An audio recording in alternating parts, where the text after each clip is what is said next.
మీ personal interviews మరియు వ్యాపార ప్రకటనల కొరకు ఈ నెంబర్ని సంప్రదించండి. నమస్తే, వెల్కమ్ టు మనం టీవీ. నేను మీ ప్రియాంకారావు. ఈరోజు మనతో పాటు ప్రముఖ పొలిటికల్ అనలిస్ట్ అంకం రావు గారు ఉన్నారు. వారితో మాట్లాడదాం. నమస్కారం సార్. నమస్తే అమ్మా. సార్, నిన్న అల్లు అర్జున్ అరెస్ట్ గురించి మనందరికీ తెలిసిందే. అయితే ఇక్కడ కొన్ని సందేహాలు ఉన్నాయి సార్. ఏంటి అంటే, ఎవరైతే అడ్వకేట్ నరేంద్ర రెడ్డి ఉన్నారో ఆయన వైఎస్ఆర్సీపీ రాజ్యసభ సభ్యుడు. ఇంకొకటి ఏంటంటే, ఈ ఇష్యూ అవ్వగానే జగన్మోహన్ రెడ్డి గారు స్పందించారు, ఈ అరెస్ట్ ని నేను ఖండిస్తున్నాను అంటూ. అలానే అంబటి. సో వీళ్ళందరూ కూడా అల్లు అర్జున్ కి సపోర్ట్ చేయడం చూస్తుంటుంటే రాజకీయ రంగు పులుముతున్నారా ఈ ఇష్యూకి అన్న అనుమానాలు వస్తున్నాయి. ఏమంటారు మీరు? నిస్సందేహంగా రాజకీయం ముడిపడి ఉందని చెప్పని 100% మాట్లాడుకోవాలి. ఎందుకంటే ప్రారంభం నుంచి కూడా ఇక్కడ ఒక అంశాన్ని గమనించుకోవాలి. అల్లు అర్జున్ అనే వ్యక్తి అంటే అతను దినదిన ప్రవర్ధమానమై ఈ రోజు తెలుగు చిత్ర పరిశ్రమలో తనకంటూ ఒక ప్రత్యేక స్థానాన్ని ఏర్పాటు చేసుకున్నాడు. ఇక్కడ గమనించుకోవాల్సిన అంశం ఏంటంటే, చిరంజీవి గారి యొక్క అండదండలతో కాకుండా, అంటే చిరంజీవి గారి తరపున వచ్చిన అల్లు చిరంజీవి గారి కాంపౌండ్ నుంచి బయటపడి అల్లు కాంపౌండ్ ని సృష్టించుకున్న వ్యక్తి అల్లు అర్జున్. అందుట్లో ఎలాంటి సందేహం కూడా ఏం లేదు. కాబట్టి ఇక్కడ అంశాలు ఏ విధంగా ముడిపడి ఉన్నాయని చెప్పని కనుక మీరు మాట్లాడుకుంటే, మీరు అన్నట్టు మొట్టమొదటి నుంచి కూడా దీనికి సంబంధించి ఉదయం 11 గంటలకు అతను అదుపులో తీసుకుంటా ఉంటే, మరి సాయంత్రం 7 గంటలకల్లా ఎలుసుబాటు వచ్చేసింది. అంటే ఎలా సాధ్యమైంది ఇది? కింద న్యాయస్థానం అతనికి 14 రోజులు రిమాండ్ విధించింది. మరి క్యాష్ పిటిషన్ లోనే బెయిల్ ఇవ్వడం అనేది ఒకసారి మనం గనక చూసుకుంటా ఉంటే చాలా చకచకా జరిగినాయి. సామాన్యుడికి ఇలాంటి అవకాశం దొరుకుతుందా? ఇది గమనించుకోవాల్సిన అంశం. ఇక మీరు ఉదాహరించినట్లు జగన్మోహన్ రెడ్డి గారి న్యాయవాది, ఆయన రాజ్యసభ సభ్యుకి పంపించినటువంటి నిరంజన్ రెడ్డి గారు దీనికి కూడా వాదించడం కూడా జరిగింది. ఇవన్నీ గమనించుకుంటా ఉంటే, అలాగే రాజకీయ రంగు పొలుముతూ ఒక్కొక్కరు మాట్లాడుకుంటా ఉన్నారు. అసలు ఇది జరిగిన సంఘటనకి రాజకీయానికి ఏమన్నా సంబంధం ఉందా? ఇది ఆలోచన విషయం.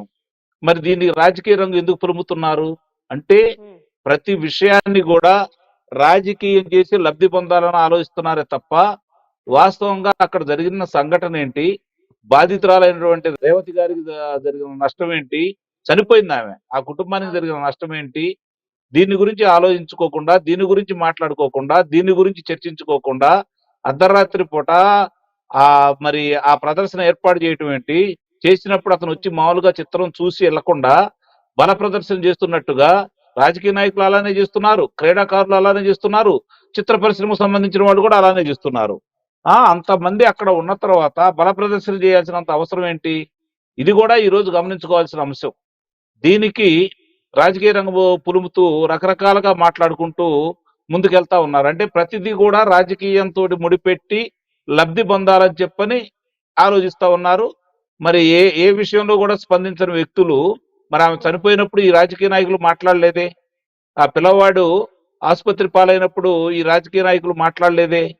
మరి ఇప్పుడు ఎందుకు మాట్లాడుతా ఉన్నారు అంటే, దీన్ని ఇప్పుడు ప్రజాదరణ పొందిన కథానాయకుడిగా అల్లు అర్జున్ ఎదుగుతున్నాడు కాబట్టి అతన్ని తన అంటే వాళ్ళ పార్టీకి ఓన్ చేసుకుంటా ఉంటే వాళ్ళ బలం పెంచుకోవాలని ప్రయత్నం చేస్తున్నారే తప్ప, ప్రజలకి దీనివల్ల ఏమన్నా ఉపయోగం జరిగిందా?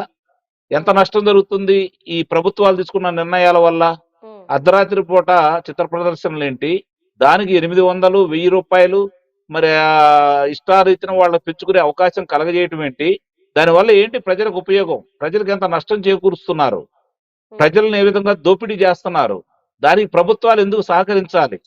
ఈ బల ప్రదర్శనలు ఏంటి? ఈ రాజకీయ నాయకులైనా సరే కారాగారవాసం ఆంగంలోనే బయటకు తీసుకురావడానికి, వాళ్ళు బయటికి రాంగంలోనే ఏదో వాళ్ళు స్వతంత్ర పోరాటం చేసినట్టు, వాళ్ళు ఏదో విజయం సాధించినట్టు, స్వాతంత్రమే వాళ్ళ ద్వారానే వచ్చినట్టు వాళ్ళకి అట్లానే ఊరేగింపులు చేస్తా ఉన్నారు.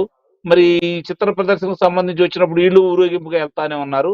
ఇవన్నీ చూసుకుంటా ఉంటే ఒక రకంగా అసలు ఎటు వెళ్తున్నాం? 2047 2024లో ఉన్నామా మనం, లేదా అని చెప్పనే ఆశ్చర్యం కూడా వ్యక్తం చేయాల్సిన పరిస్థితి కనపడతా ఉంది. సార్, అంటే మనం చూసుకుంటే గనక మీరన్నట్టు ఎవరు కూడా బాధిత కుటుంబానికి సంబంధించి స్పందించట్లేదు. అల్లు అర్జున్ అరెస్ట్ అయ్యాడు అనగానే సూసైడ్ చేసుకోవడానికి ఫ్యాన్స్ రెడీ అయిపోయారు. ఇటు చూస్తే అంటే మరొక డౌట్ ఏంటి అంటే ఇలా ఓన్ చేసుకొని మళ్ళీ అల్లు మెగా ఫ్యామిలీలో చిచ్చు పెట్టే ప్రయత్నం వైఎస్ఆర్సీపీ చేస్తుందా అంటే ఏమంటారు? అది రాజకీయ పార్టీ వాళ్ళ అవకాశాలను ఎందుకు వదులుకుంటాయి ప్రియాంక?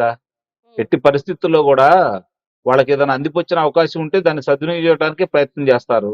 కుటుంబాల ఇప్పుడు వాళ్ళు చూసుకుంటా ఉంటే వాళ్ళకి ప్రాంతాల మధ్య చిచ్చు పెట్టాలని ప్రయత్నం చేశారు. మరి కులాల మధ్య చిచ్చు పెట్టాలని ప్రయత్నం చేశారు. అన్నదమ్ముల మధ్య చిచ్చు పెట్టాలని ప్రయత్నం చేశారు. విజయవంతం కాలేకపోయారు. పెట్టామని భావించారు కానీ ప్రజలు దాన్ని గమనించి తిప్పికొట్టారు.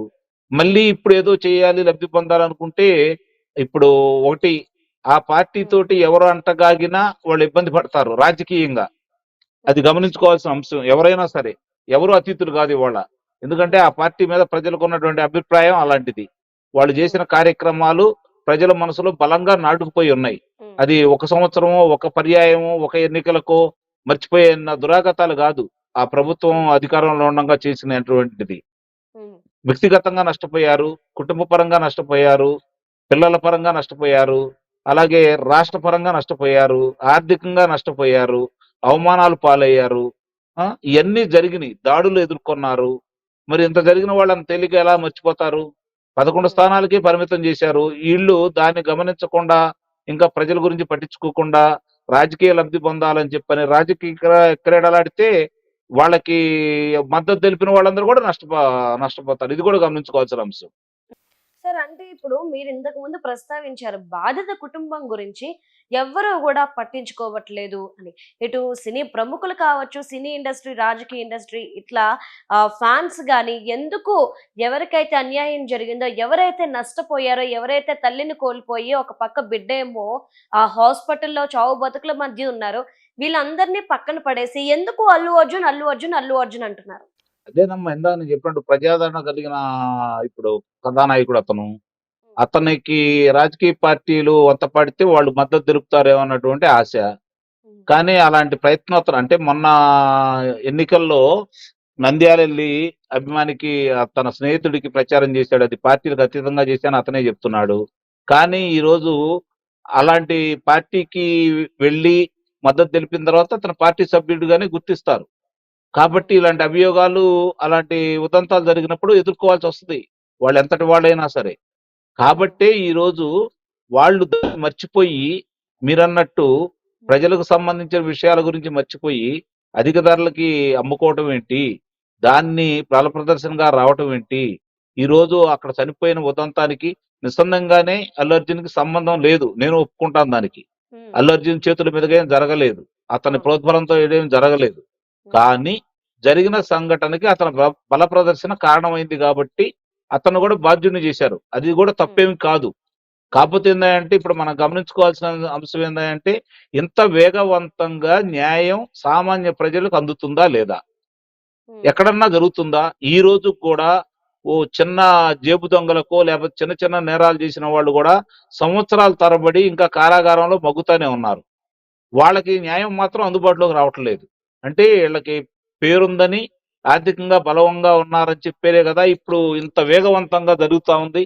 దీనికి ఏదో దేశం ఏదో నష్టపోయినట్టు, దేశానికి ఏదో ఇబ్బంది జరిగినట్టు, జరిగిన ఉదంతానికంటే కూడా అతనికి ఏదో అన్యాయం జరిగినట్టు నానా యాగి చేస్తున్నది మాత్రం రాజకీయం వల్ల అనేది అయితే నేను భావిస్తున్నాను. Okay, right. Thank you so much sir.